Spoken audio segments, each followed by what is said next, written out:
Hi everyone, welcome back to our platform. I'm your host Lighton and this is Us Together. Yes! Guys, I'm so excited today because I have two amazing friends who are very stubborn but very intelligent.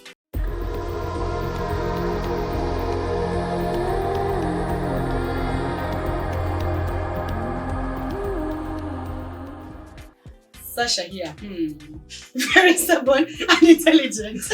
Jen is very stubborn, intelligent, and humble, which I like. Anyways, guys, they're going to introduce themselves, and yeah, let's get it. I think I would give Davis first because he hasn't been here. Yeah. So my name is Davis. I am a aspiring business intelligence analyst slash entrepreneur slash philanthropist. And right now I'm just at the tail end of one of my degrees, and yeah, I'm an average investor. Oh, that's good. Sasha, what's up? Well, you guys know me from the last time I was here. I'm still a student at TRU. Once I'm done, I have a few things that I want to do based here in Canada and also back in Zimbabwe. I recently started a foundation. It's called Side by Side. You guys can come to my Instagram and check it out. If you have any suggestions, feel free to just DM me. And last time I defeated, annihilated my friend here later. But yeah, today's topic should be interesting. I can't wait, to get into it with Davis here. We'll see if I can outbest him. So yeah, let's get it. So guys, today's topic is: would you move back to your home country if you're in the diaspora? And yeah, I want to start with this, Sasha. Would you move back to your country? Essentially, yeah, I would, but not right away. Because I feel like there's a lot of things that I need to do first where I'm at, here in Canada, just based on the fact that I came here on a mission. I came here to do school and obviously find a better life, because back home in Zimbabwe, we've got a lot of issues that are there right now. I won't get into it too much, but there's a lot of unemployment. We'll come back to that. Davis, would you move back to your home country? Yes, I would. If I could do it today, I would. But what I find is, and the reason why I would move back is I've always felt like I like it here. The education is, it's for someone like me, it made the education a lot easier. So for a scholar's perspective, it's been nice, and it's given me a whole new perspective. As many scholars say, you need to see the world for you to build a better home or a better country for yourself, or just a business for yourself. But I also believe when I try to look for opportunities here where I'm just a natural entrepreneur. I think throughout my life I've just naturally been someone who I find something that I like to do and it makes money. And so for me, I feel like I struggle here a little bit more than I do back home, just because at home I'm at ease. I know how to move. I know where this is, but also there's also an opportunity. If you want to look at it from a financial or money perspective, I believe there is a potential to make a lot more money if you can in Africa than you can here. Oh yeah, I think so too, because Africa is it's a developing continent, or we have so many developing countries. So there's so many investment opportunities. Anyway, before I go back, there are a lot of issues from where I come from, right?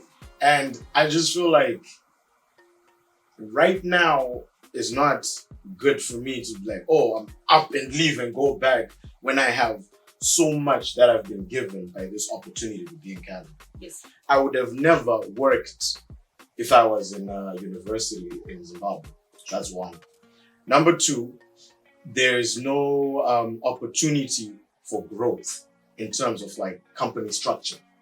You get into a company as an entry level, and then most of your life, if you don't upgrade in school, or if you don't have connections, or essentially if you're not corrupt, you will never progress. Do you know what I mean? So it's like there's anything about that. It's like, why would I want to leave a place right now where I can start off as a normal cashier, then become supervisor cashier, then assistant manager, then manager.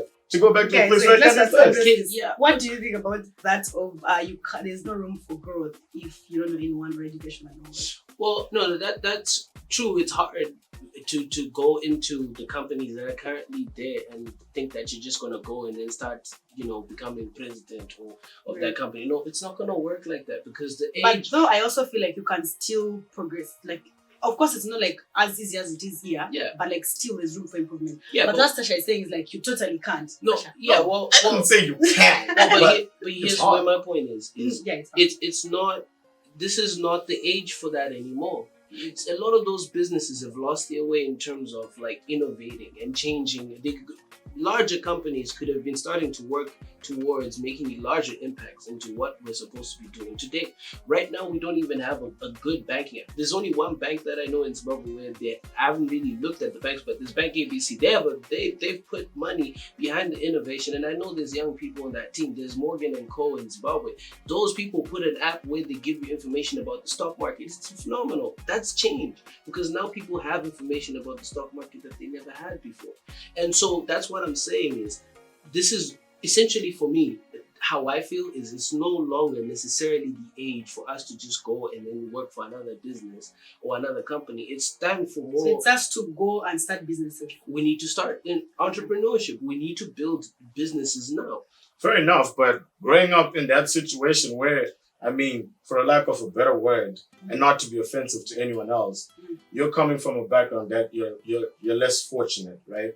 And you don't have this opportunity to come here like me and you to realize these things that, oh, look, from this business perspective, oh, it's not the time to be trying to work for other people. We can start our own thing. It's easier for me and you to say because you've been given that opportunity, right? But a kid who's in Zimbabwe right now, like, I'll speak for myself. I don't think I would have most of my ideologies, the ones that I have now, if I was in Zimbabwe right now. Because every day you're waking up, oh, how am I going to feed my kids today? How am I going to pay their school fees? Oh, you can be, I don't know, brutalized by the government at any point when you're in town. Actually, at my church, the church I used to go to in Zim, there was actually a businessman that came, right? Like he was invited to come and talk to the youth, right?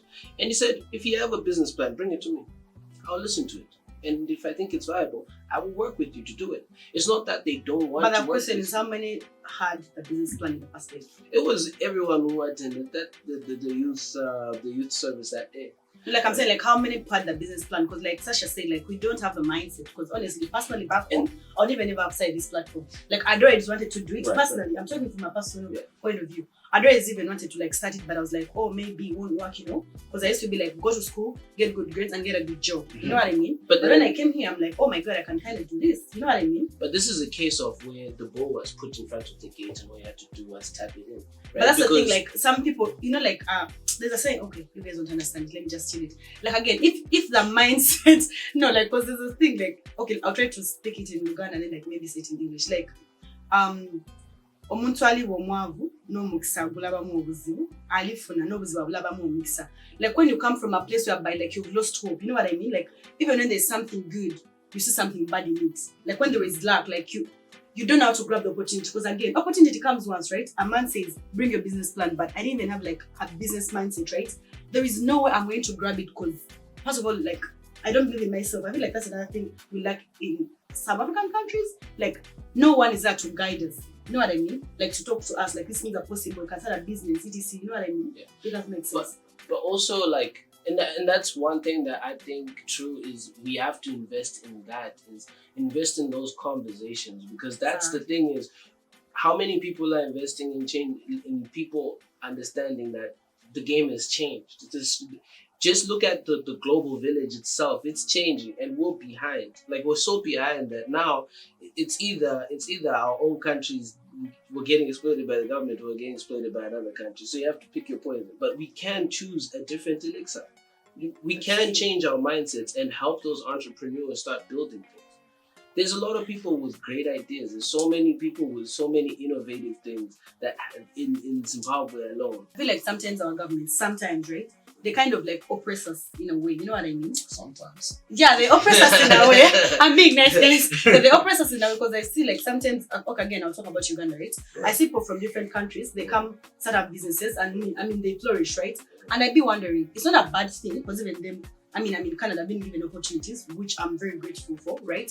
But like sometimes it hurts me when I go back home and then like people from other places, right, are given opportunities to do business and the same business that a local person would be doing. If they want to start it, I mean, they're going to be taxed highly and a foreigner is going to be taxed highly. And I'm like, you know. Exactly. That's also the issue. Like, when we are the nation, right? We are the people of that nation. Mm-hmm. We're supposed to be given an opportunity to build our nation.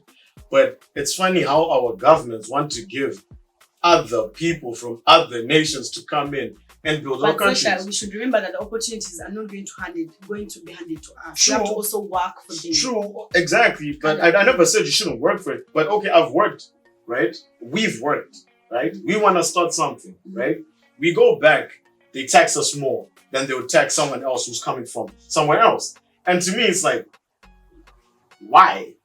I'm Zimbabwe. Those are the questions we need to ask the government. But we, the young people, here's one thing that I also believe is the more businesses that we build, the more that we're, producing and contributing to the economy, building our economies, right?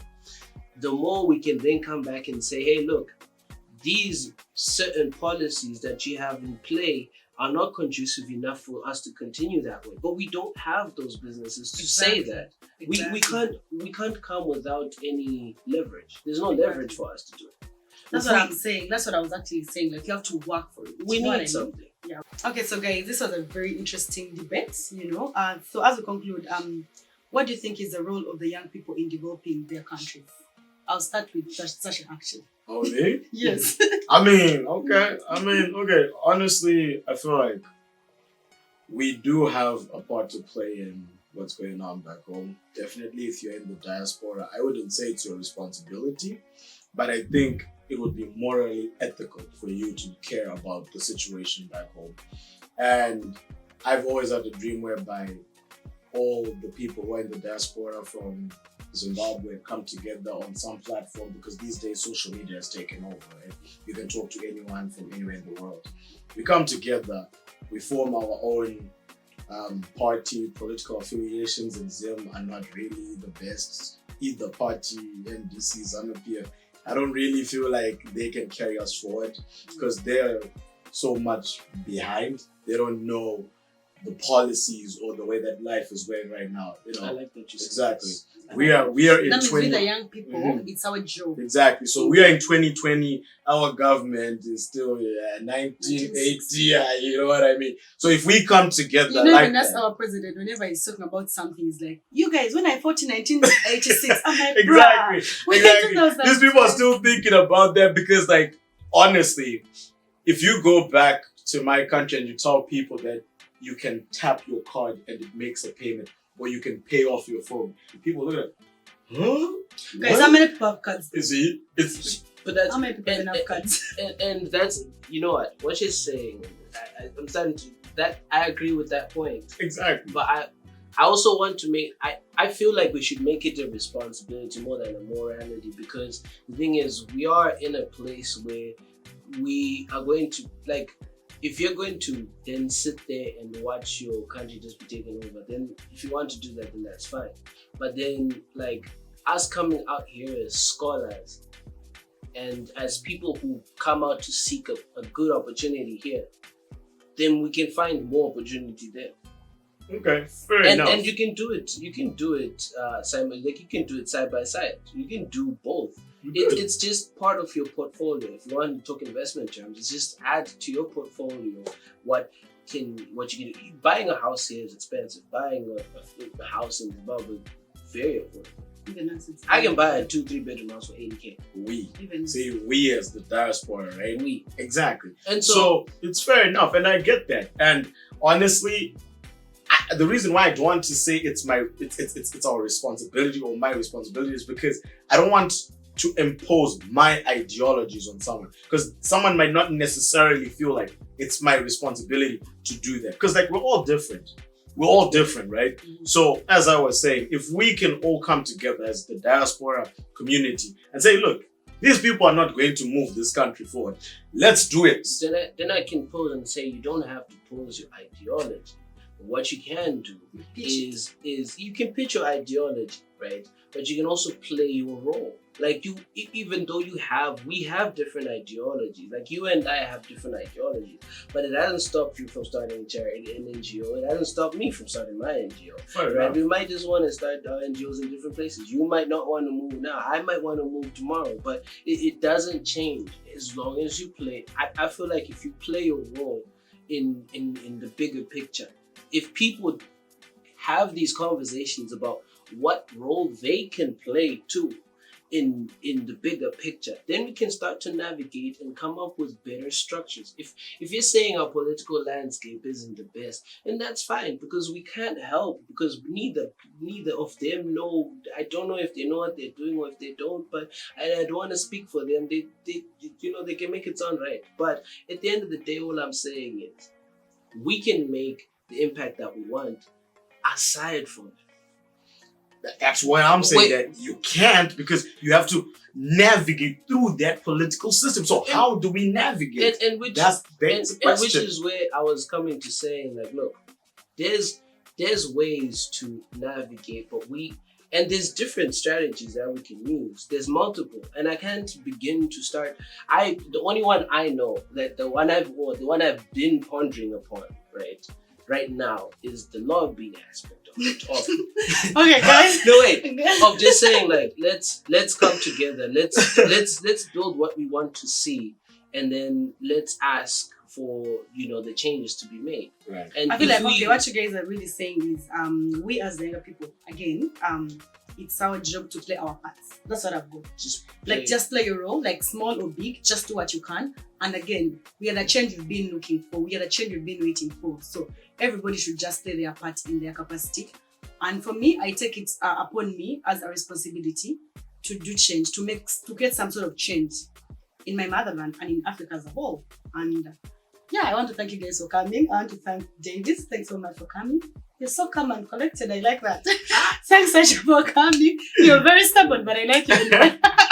Anytime. So do you guys have any last remarks or anything? Yeah, I think just if you can't invest yourself and you don't have like the capacity to do it, or you don't have conversations with people and they can help you, 1. 2, you can also invest in other people. Like for me personally, like with the logo for my company, I use someone in Zimbabwe. For some of the artwork on my Instagram, I use someone from Zimbabwe. That dude is insane, because right now, like, I pay, and the crazy thing is I paid him more than he actually asked for. Yeah, and that's only because I believed his work was really good. And right now, what he's doing, I don't want to say, but look at his Instagram. Yo, it's popping. He's got some good money.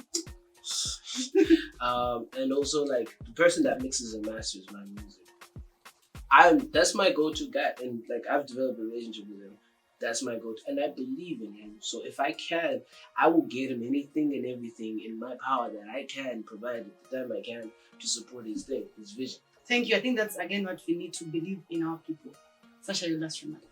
Until we can attack and totally demolish the so-called East, because as you can see, they have been trying to avoid that conversation. No, but we're not avoiding it. They've called corruption lobbying, but we all know what it is. Guys, thanks very much for watching. It was a very interesting conversation. Stay safe. See you next time. Bye-bye.